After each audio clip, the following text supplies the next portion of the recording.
قرية كاملة متكاملة يا جماعة، فيها بيوت كتيرة جدا واغلب البيوت مهجورة تماما. ولا في مستشفى ولا في دكتور ولا في صيدلية يا عم، ما فيش حتى محل مطعم.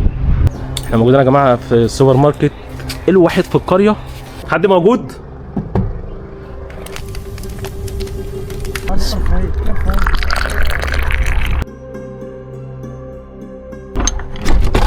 اوه الجامع مفتوح، مفيش حد في قلب الجامع. هنا في مكان يمكن ما تسمعش عنه قبل كده، قرية مغمورة اسمها سيدي طلحة، بيقولوا عليها القرية الأولى، تبع المركز مطوبس محافظة كفر الشيخ. اللي شايفينه قدامكم قرية شكلها قديم كأنها موجودة من عشرات السنين، بس الحقيقة والغريب إن القرية دي عمرها أكتر من 15 سنة 17 سنة، منشأة من 15 سنة 17 سنة. 15 سنة؟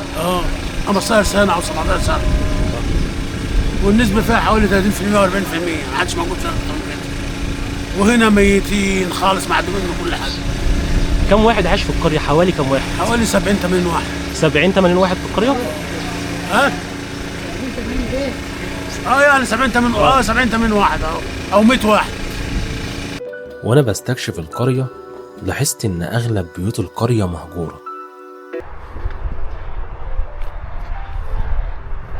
بصوا أغلب البيوت يا جماعة هنا في القرية نفس الطريقة زي ما انتوا شايفين يا جماعة، بيوت كتيرة جدا زي ما انتوا شايفين، وتحس إنها مهجورة. يعني هي حاجة غريبة، من أغرب البيوت اللي أنا شفتها واللي أنا استكشفتها.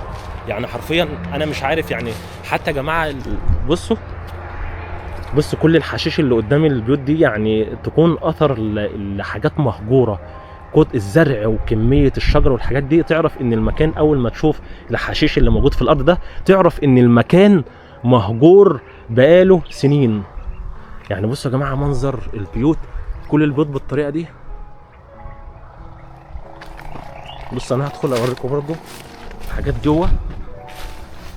بصوا يا جماعه بيوت كتيره جدا، يعني بيت زي ده مفتوح، انا ما اعرفش هل حد موجود.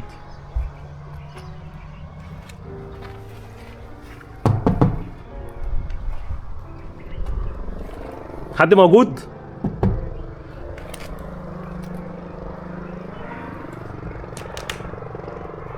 بسم الله.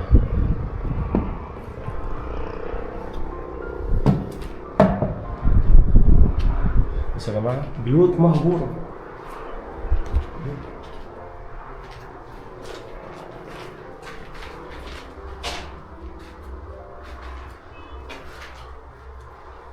زي ما انتوا شايفين يا جماعة، زي ما انتوا شايفين.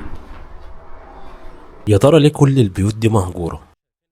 هي البيوت كلها فاضية بس سكان، لأن مفيش إمكانيات بسبب عدم الخدمات. مفيش خدمات ولا فيه مدرسة، لا فيها مدرسين، ولا فيه دروس للعيال، ولا في ملاعب للعيال، ولا في مركز شباب، ولا في أي حاجة، ولا في مستشفى، ولا في صيدلية، ولا في حاجة. يبقى الحياة معدومة.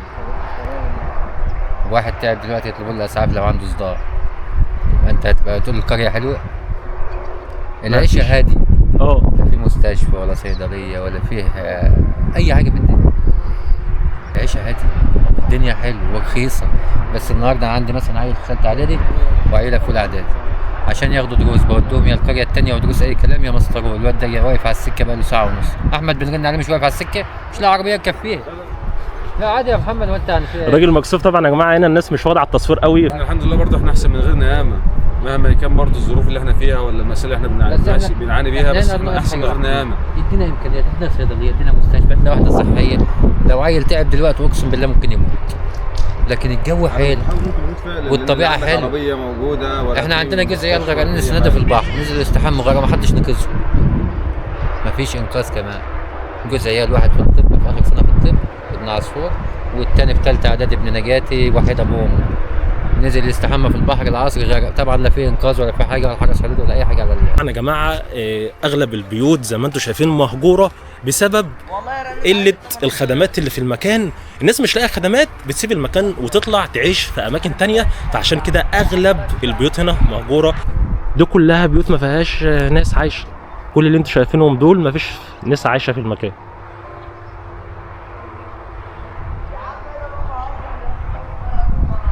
مفيش لا صرف ولا ميه مكرره نظيفه، ولا في طرق نظيفه، ولا في مدارس نظيفه، ولا في مستشفى، ولا في دكتور، ولا في صيدليه. يا عم مفيش حتى محل مطعم عندنا، ما عندناش مطعم. ما عندي، لو عايز حبيت اسبرين بروح اجيبها بتكلفني توك توك 50 جنيه. حبيت اسبرين بتنقل تاني بلد علشان اجيب. مفيش هنا. المهنه الاساسيه اللي الناس بتاكل عيش منها هنا في البلد ايه؟ زراعه. لا يوجد زراعه وما فيش زراعه. يعني الارض فاضيه. زراعه للي معاه فلوس، للي معاه تتمنص بيدفع من الاخر اديها له. والله ايوه والله اللي معاه تتمنص اللي بيدفع الفلوس. انا بقول لك احنا من جميع تتمنص اللي بيدفع الفلوس. الزراعه والنهارده ما واقفه، والزراعه واقفه. الزراعه المشهوره هنا في البلد ايه؟ مانجا، برتقال، فواكه، موالح بعامه المشروع يعني. بس وبرضك للي معاه تتمنص يزرع ويسجل. هتجول برضه يا جماعه في وسط البيوت كده عشان تحسوا بالمكان اللي انا فيه. والله انا بالنسبه لي مكان غريب جدا جدا. ده بيت مقفول، يعني على قد ما هنا الحياه فيها طبيعه وفيها هدوء. يعني يا جماعه انا بشوف ناس بتقول لي في الكومنتات كتير ان انتوا نفسكم تعيشوا في مكان زي دوت بعيد عن اي حاجه، بس هل لو قعدتوا فتره هنا هتستحملوا؟ في ناس بتحب تبعد عن المباني والزحمه، تمام، ويعيشوا في حياه هاديه وطبيعه. بس يا جماعه الناس اللي هي عايشه في الطبيعه زي ما انتوا شايفين، يعني قله الخدمات في اي مكان بتبقى مش كويسه، يعني بتمل برضو من المكان مهما كان هو المكان فيه طبيعه. القريه هاديه لدرجه انك نادر لما تشوف حد ماشي فيها. يمكن يا جماعه المكان دوت اول مره هتشوفوا حد يستكشفه او يتكلم عنه. فالموضوع هنا يا جماعه انا ماشي مفيش حد مقابلني في القريه زي ما انتم شايفين تماما. في جامع هنا يعتبر هو الجامع الوحيد في القريه. الناس هنا مش واضعه على التصوير شويه، فبالنسبه لهم الامر ايه غريب شويه. ده الجامع الوحيد، مفيش حد في القريه خالص زي ما انتم شايفين. يمكن اللي موجود في القريه ناس تتعدى على الصوابع.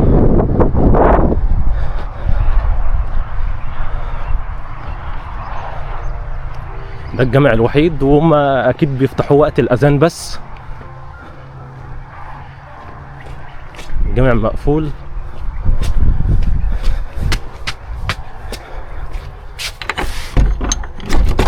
الجامع مفتوح، مفيش حد في قلب الجامع.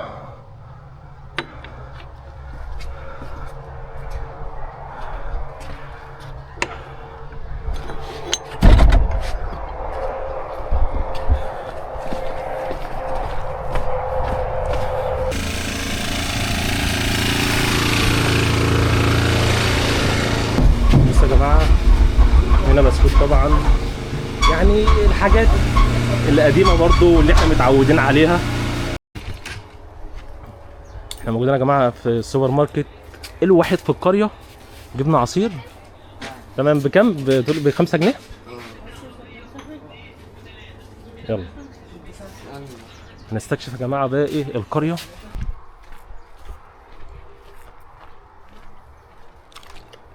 عصير يويو يويو. وانا ماشي في القريه لاحظت ان اغلب البيوت هنا دور واحد، كأنها كلها على طراز واحد بسيط وهادي.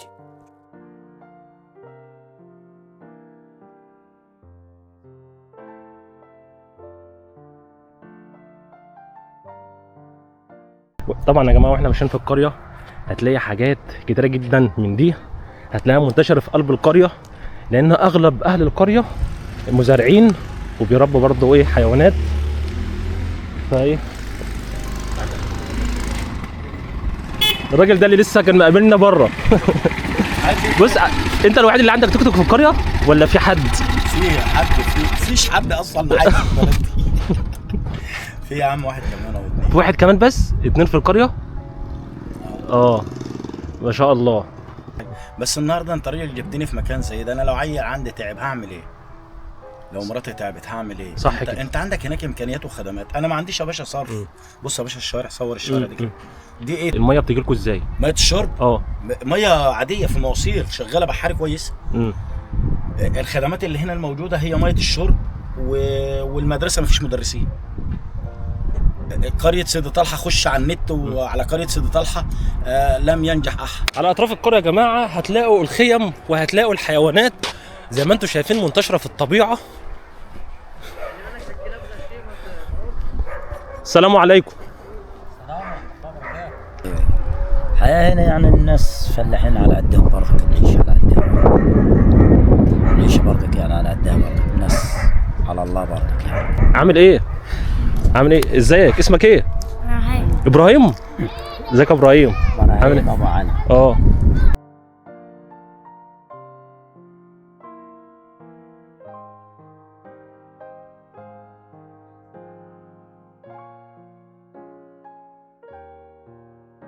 يا جماعه زي ما انتم شايفين على اطراف القريه هتلاقي الطبيعه وهتلاقي الناس الجميله وهتلاقي الحيوانات زي ما انتم شايفين. قريه هاديه تماما، قريه الناس اللي فيها قليله بس ناس جميله.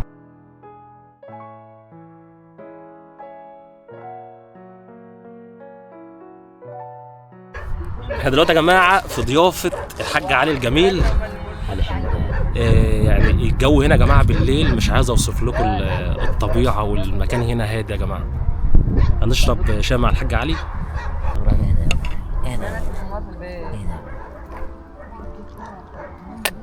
ايه ده يا حاج ابراهيم؟ ماشي يا عم اطلع من الروح. ايه ده يا حاج ابراهيم؟ ايه ده يا حاج ابراهيم؟ براحتك يا ابو طالما انت موجود اخواتك. ايه ده يا حاج ابراهيم؟ اطلع براحتك وان شاء الله شغال. ايه صب لك كوبايه شاي. ايه ماشي.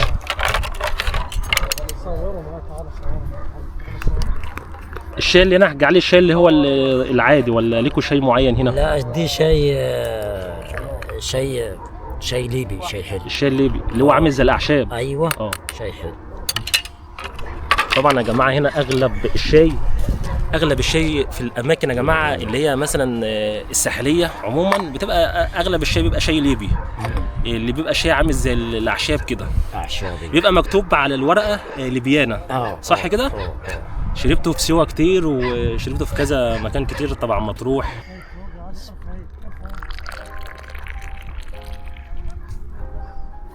اتفضل يا استاذ الله. تامر. الله. رايك في الشاي؟ تسلم ايدك. اشرب شاي والسكانة الصبح. بنقعد في الخيمه الجميله دي، بعمل الشاي وبنقرا ايه قرانيه وبتاع كده يعني. انا والحاج ابراهيم الصغير ده. بتصحوا على الساعه كام كده بقى؟ بنفضل سهرانين كده لما الساعه 12 الساعه 1 بالليل. بنقعد مثلا نتساهر مع بعض، بنروح نصلي العشاء، بنيجي نريح شويه، بنروح نصلي الفجر، بنيجي نشوف مصالحنا وبنيجي في طبيعه عادي عشان زي اي ناس عادي، طبيعه يعني. اللي استمتع بالمغامره بتاعت النهارده يا جماعه هي مغامره طبيعيه على السريع كده يا جماعه. يديني لايك واشتراك وكومنت جميل عشان نستكشف اماكن غريبه وعجيبه. هننهي الفيديو مع ابراهيم والحاج علي. واقدر اقول لكم دلوقتي السلام عليكم ورحمه الله وبركاته.